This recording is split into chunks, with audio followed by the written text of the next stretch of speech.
আসসালামু আলাইকুম রহমতুল্লাহ। 21 তারিখ 11 মাস 2025 রোজ শুক্রবার সকাল 10টা 38, 39 অথবা 40 এর মধ্যে একটা ঝাঁকুনি দিলেন। ভূমিকম্প দিয়ে আল্লাহ পাক রব্বুল আলামিন ভালো এবং মন্দ, আস্তিক এবং নাস্তিক সকলকে স্মরণ করিয়ে দিলেন, সতর্ক করে দিলেন, সাবধান করে দিলেন। যারা নাস্তিক, যারা বলে আল্লাহ বলতে কেউ নাই, আল্লাহর সৃষ্ট জগৎকে যারা অস্বীকার করে, তাদেরকে আল্লাহ পাক রব্বুল আলামিন জানিয়ে দিয়েছেন, সতর্ক করে দিয়েছেন।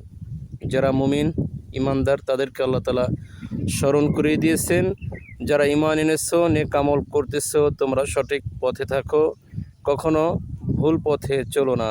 এই জন্য ইমানদারকে আল্লাহ তাআলা স্মরণ করিয়ে দিয়েছেন। আর যারা নাস্তিক, তাদেরকে স্মরণ করে দিয়েছেন, যেহেতু নাস্তিকরা আল্লাহ তাআলাকে অস্বীকার করে।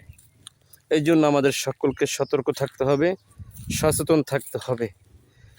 ইসলাম মানা ছাড়া, ইসলাম অনুযায়ী জীবন যাপন করা চলবে না। যদি দুনিয়া এবং আখিরাতে কল্যাণ প্রাপ্ত হতে চাই, ইসলামের বিকল্প আর কিছু নাই ইনশাআল্লাহ।